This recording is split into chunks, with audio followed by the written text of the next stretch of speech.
Grizzly Squad the second with my crooked broken finger. Anyways, that's funny, right? So I just had to come up here because 24 hours ago, it was gonna be a seemingly normal day, but my husband had been telling me about his issue with his vision, and that he just constantly was having this, problem with his feet and things like that. And so I'm just like, you know what? I've just done and had enough. I'm not gonna listen to you anymore. I'm going to do what I think. Emma, don't be letting her treat the baby that way. I'm going to do what I think is in his best interest. And I rushed him to the urgent care. And God, I am so grateful that God put this rebellion in me, because I literally saved my husband's life. He had to end up being connected to an IV PICC line because he had lack of fluids. And through that same IV PICC line, they gave him insulin, which lucratively brought down the high levels. I'm waiting in line. I'm going to show you. Hold on. Ta-da! Look at this nice line. Plus a trash can guy. So I'm here. I'm waiting in line to pick up the new machine, because the machine that the doctor gave him last night, it just didn't work for our insurance company. So he's getting the One Touch, which I'm inclined to believe it's actually a better brand, even though most people would kind of prospectively be like, oh, Accu-Chek is the best for diabetes. Yeah, I just don't believe that. And also, in the medical community, you got to understand that when you get vaccinations, which he does not have any, he only got one for polio, and that's because Mexico requires that for all kids that are toddlers and babies. Only one. Unlike America, where you have like 70-something fucking vaccines when you're first born. Now you get hepatitis 1, you get whooping cough, and I believe when they go to their first week visit, they try to give them DTaP.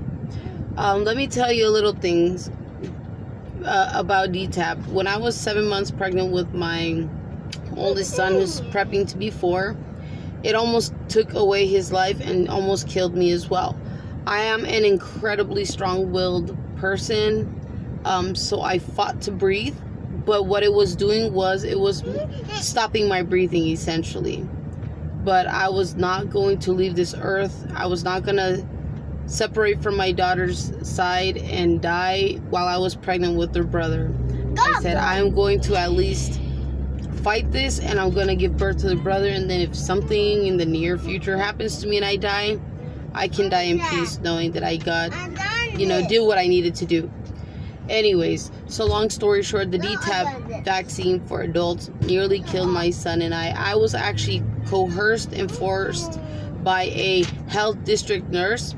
This woman told me that if I hadn't done it, that she was going to call the hospital where I was going to go into labor at, and she was going to see to it that my son was separated from me.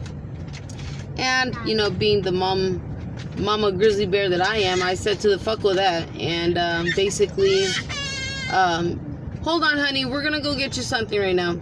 And so basically, I against my better knowledge and things like that, I did it because I was not gonna let no fucking doctor or nurse intimidate or scare my son.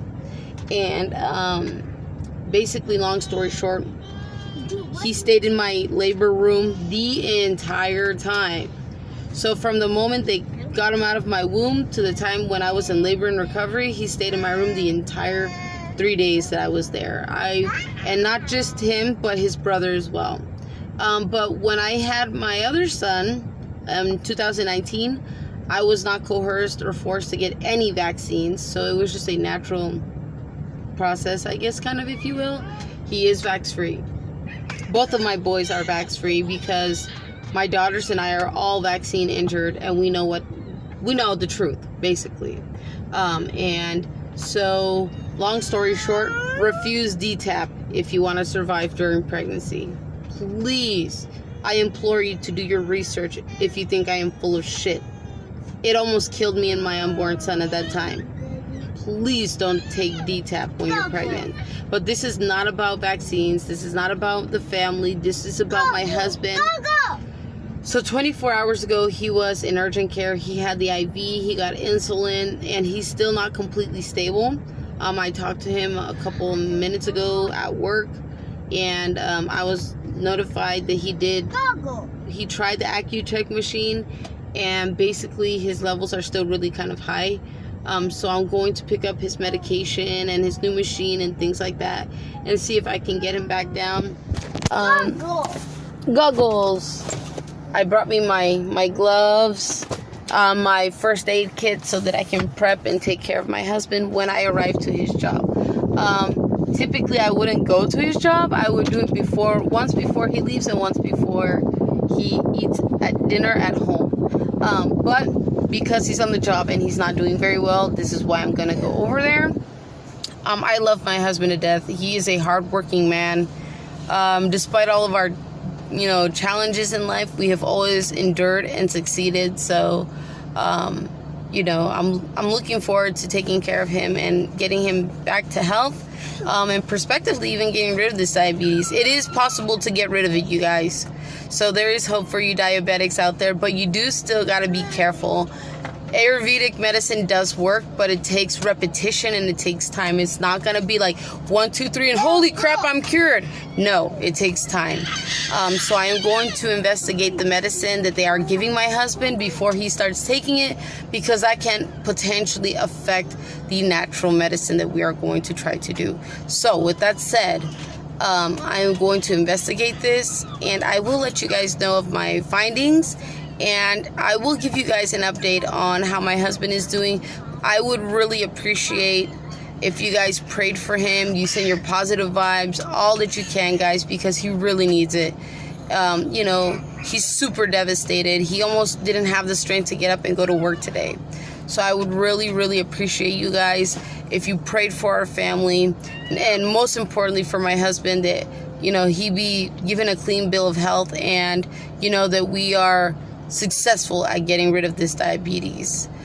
For some reason or another, I don't trust so much in, Western American medicine. I trust more in Ayurvedic natural medicine, and I am blessed to have a mother-in-law who practices natural medicine as well. So we'll see what happens, guys. Sometimes things are just out of control and have to be subdued, and then after the fact, then you can bring in the amplification of natural medicine and Ayurvedic medicine. So we'll see, guys, and I will definitely keep the Grizzly Squad very, very aware of what's going on with our life. So I love you, squad. Thank you guys so much for your time, and please pray. All right, bye.